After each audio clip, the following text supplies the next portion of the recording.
Last question on the market cycle. So in your first book, you include the Poor Man's Almanac for Investing, and it's a checklist. Yeah. It's facetious, of course. Yeah. Semi-facetious. So there are some things to look for to see whether your sentiment's negative or positive. And basically, if the sentiment's too positive, you want to hold on to your wallet. It's like a quick summary of it. Yeah. So do GPs have all the power? Do LPs have all the power? Are the lenders in negotiating terms of funds? And then another one was lenders are eager or they're reticent, capital's abundant, capital's scarce. Right. Somewhere in the verbiage you put in there that if you're popular at a cocktail party, that's a warning signal that things are too euphoric. But if you go through that, I'm not going to ask you to make predictions, but you think about that framework. We've just laid it out here. Where are we in this cycle? Because you said we can know where we are now. Well, I think we're in moderate territory today, and I have not, some people started calling, bubble 2 years ago, June of 20. I haven't called bubble at all. I think things are high, but not crazy. I think that valuations have always been reasonable relative to interest rates. It happens that interest rates couldn't stay as low as they were. So valuations have proved to be vulnerable.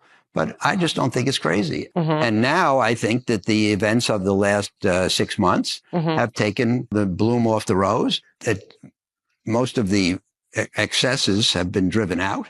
So, I think reasonable. In thinking about coming here this morning, and you mentioned that I had more correct forecasts than I admit. But the truth is, they weren't forecasts. They were just observations of current conditions. But nevertheless, when I was working on the book about market cycles with my son, Andrew, who is a very good professional investor, I said to him, Andrew, I think when I look back, I do admit, I said, I think most of my market calls have been correct. He says, yeah, Dad, that's because you did it 5 times in 50 years. But it was a very profound thing he said, because 5, 6, 7, whatever it is, times in my career, prices were either here or here. And when prices are at absurd extremes, the logic for a market call is very strong, and the probability of being right is very high.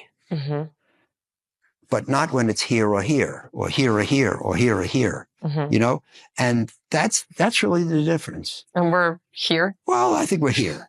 But but the point is, here,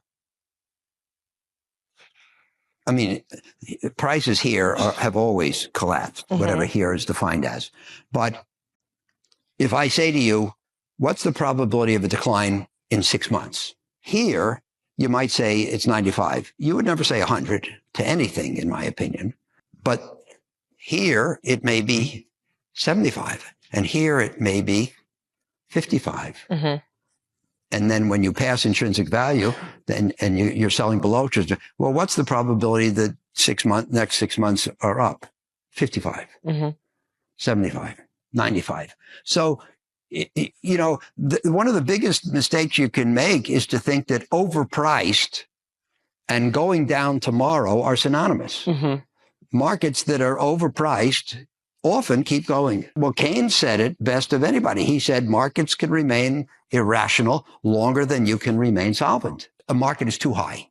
We say that's irrational. Somebody who bets heavily that means it's going down tomorrow could lose his shirt or her shirt, because markets often are overpriced and become more overpriced and more overpriced and more overpriced and more overpriced. That's why we have words like rising market, bull market, bubble.